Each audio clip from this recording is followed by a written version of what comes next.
दोस्तों, मालदीव ने भारत से दुश्मनी मोल लेकर एक बहुत बड़ी गलती कर दी है। अभी तक तो इसका इम्पैक्ट केवल मालदीव की इकोनॉमी पर पड़ रहा था, लेकिन जैसे जैसे बात आगे बढ़ती गई, भारत ने कुछ ऐसे कदम उठाए हैं जिससे मालदीव की जनता को भी इसका अंजाम भुगतना पड़ रहा है। क्योंकि मालदीव फूड इंपोर्ट के लिए केवल भारत पर ही डिपेंड है, लेकिन अब भारत की तरफ से मालदीव को पोटैटो एक्सपोर्ट रोक दिया गया है। यानी कि कुल मिलाकर जो सबसे ज्यादा मालदीव में इंपोर्ट होने वाला फूड है वह है पोटैटो। लेकिन भारत ने मालदीव को एक्सपोर्ट किए जाने वाले पोटैटो पर पूरी तरह से रोक लगा दिया है। आपको बता दें कि इसके लिए मालदीव चाहकर भी चीन से पोटैटो इंपोर्ट नहीं कर सकता। इसका सबसे बड़ा कारण यह है कि मालदीव से चीन के बीच की ट्रांसपोर्टेशन कॉस्ट बढ़ जाती है और मालदीव की इकॉनमी इतनी भी ज्यादा अच्छी नहीं है कि वह हाई कास्ट में फूड प्रोडक्ट इंपोर्ट कर सके। और भारत के लिए कमाल की बात यह है कि भारत ने बांग्लादेश को एक्सपोर्ट के ऊपर जो रिस्ट्रिक्शंस लगाए थे उसको हटा दिए हैं और अब भारत मालदीव के बजाय बांग्लादेश को एक बड़ी मात्रा में पोटैटो का एक्सपोर्ट करने वाला है। आपको बता दें कि पोटैटो ही नहीं बल्कि अन्य फूड प्रोडक्ट भी भारत बांग्लादेश को एक बड़े मात्रा में एक्सपोर्ट करता था। हालांकि हाल ही में कुछ दिनों पहले भारत ने बांग्लादेश को फूड एक्सपोर्ट के ऊपर थोड़े बहुत रिस्ट्रिक्शन लगाए थे, लेकिन भारत ने अब उसे हटा दिया है। पूरी डेवलपमेंट क्या है इस वीडियो में समझते हैं। लेकिन भारत के द्वारा मालदीव के खिलाफ लिए गए इस एक्शन के लिए इस वीडियो को एक लाइक जरूर करें और साथ ही और भी ऐसे ही नॉलेजेबल और इंफॉर्मेटिव वीडियोस पाने के लिए चैनल को सब्सक्राइब जरूर कीजिएगा।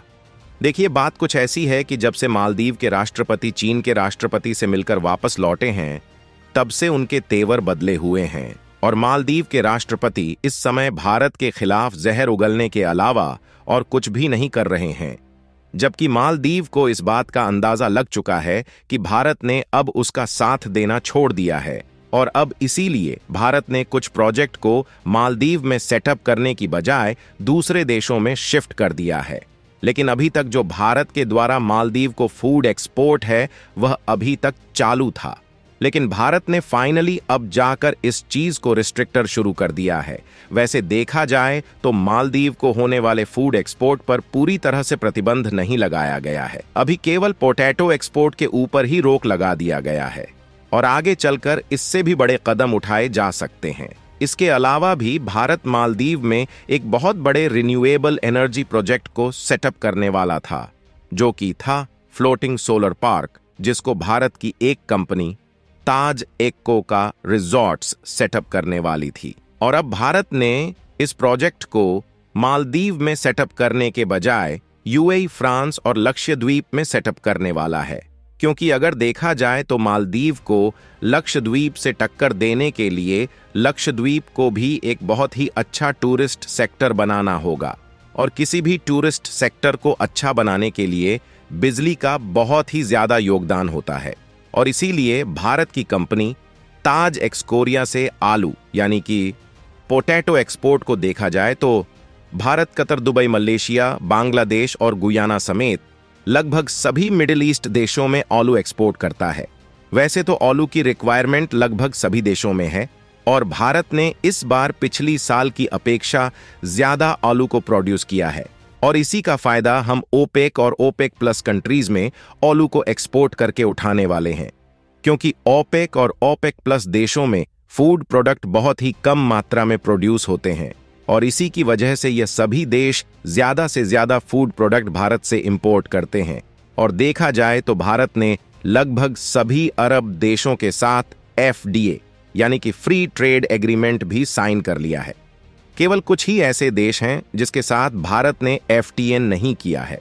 भारत ने अब तक 54 कंट्रीज के साथ एटीए साइन कर लिया है और कमाल की बात यह है कि इन सभी देशों में अब भारत का एक्सपोर्ट बढ़ता ही जा रहा है और इसी चीज का भारत को एक बड़े लेवल पर फायदा हो रहा है। आपको बता दें कि कुछ सालों पहले भारत ट्रेड रिलेशंस में घाटे का सौदा कर रहा था, लेकिन 2021 के बाद भारत धीरे धीरे अपने बायलेट ट्रेड में इजाफा करता जा रहा है और साल 2023 की दिसंबर में भी कुछ पर की बढ़ोतरी देखी गई। और इस समय भारत का एक्सपोर्ट 88.4 बिलियन के करीब है, जिसमें भारत ने सबसे ज्यादा शुगर व्युत्पन्न मोलासेस यानी कि गन्ने द्वारा बने गुड़ का एक्सपोर्ट किया है। और भारत में गन्ने का एक बड़ी मात्रा में उत्पादन होने के कारण शुगर मोलासेस को एक्सपोर्ट करके एक बड़ी मात्रा में मुनाफा प्राप्त होता है और भारत के द्वारा इस पर 50% एक्सपोर्ट ड्यू लगाई जाती है, जिससे भारत की इकोनॉमी में इसका एक बहुत बड़ा योगदान होता है। यानी कि कुल मिलाकर भारत अन्य देशों को फूड प्रोडक्ट एक्सपोर्ट करता है। और अगर देखा जाए तो मालदीव को एक बहुत ही छोटा हिस्सा इसमें से एक्सपोर्ट होता है। भारत को भले ही मालदीव को फूड प्रोडक्ट एक्सपोर्ट करने से ज्यादा फायदा नहीं होता, लेकिन इससे मालदीव की इकोनॉमी में एक बहुत बड़ा इम्पैक्ट पड़ता है।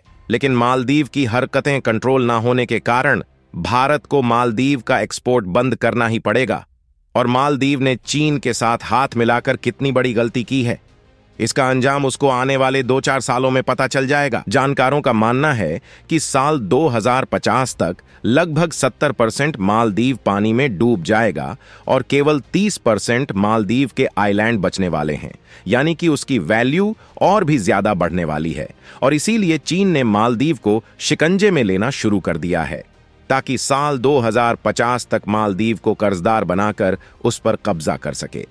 एक रिपोर्ट के मुताबिक साल 2023 में भारत और मालदीव के बीच एक डील फाइनल हुई थी, जिससे इस साल यानी कि 2024 में भारत की एक कंपनी ताज एक्सकोटिक मालदीव में फ्लोटिंग सोलर पार्क सेटअप करने वाली थी। और 2023 के अक्टूबर में इसकी तैयारी भी शुरू हो चुकी थी और जो समुद्र के नीचे केवल बिछाई जानी थी, इसका भी काम शुरू हो गया था। और इस प्रोजेक्ट से मालदीव की इकोनॉमी में एक बहुत बड़ा फायदा होने वाला था, क्योंकि मालदीव टूरिस्ट को अच्छी सुविधा देने के लिए डीजल जनरेटर का इस्तेमाल करता। लेकिन इस प्रोजेक्ट के सेटअप होने के बाद 4 लाख और इसकी वजह से एनवायरमेंट हर साल बचाया जाने से कंट्रोल किया जा सकता है।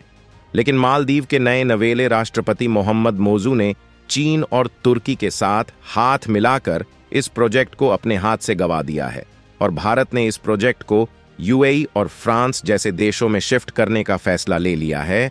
यहां तक कि भारत चाहे तो इस फ्लोटिंग सोलर पार्क को लक्षद्वीप में भी सेटअप कर सकता है, क्योंकि लक्षद्वीप में भी इसकी रिक्वायरमेंट पड़ने वाली है।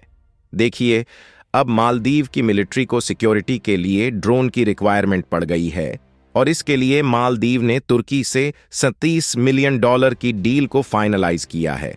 और इसके लिए जो मालदीव पैसा खर्च करने वाला है, वह सारा पैसा चीन से कर्ज लेकर ही होने वाला है। यानी कुल मिलाकर चीन के कर्ज में मालदीव की पिराई अच्छे तरीके से होने वाली है। आपको बता दें कि तमिलनाडु के कुछ जिलों में हैवी रेनफॉल की वजह से कुछ एयरपोर्ट पर रोक लगा दिया गया है। इसी की वजह से तमिलनाडु से मालदीव जाने वाली फ्लाइट अभी मालदीव नहीं जा रही है, जिसके कारण भारत से होने वाला पोटैटो एक्सपोर्ट इस समय रुका हुआ है। जबकि कुछ अन्य प्रोडक्ट जैसे कि टमाटर और प्याज का एक्सपोर्ट अभी चालू है, क्योंकि इन फूड प्रोडक्ट का एक्सपोर्ट अन्य स्टेट से किया जाता है। बाकी आप लोगों का क्या मानना है कि भारत को पोटैटो एक्सपोर्ट फिर से चालू करना चाहिए या नहीं? अपनी राय कमेंट में जरूर बताएं। मालदीव के खिलाफ भारत के इस शानदार कदम के लिए इस वीडियो को एक लाइक जरूर कीजिए और अपने मित्रों तक इस वीडियो को शेयर करें, ताकि उन्हें भी जानकारी मिल सके। इसी तरह और भी नॉलेजेबल वीडियो देखने के लिए चैनल को सब्सक्राइब जरूर कीजिएगा। जय श्री राम।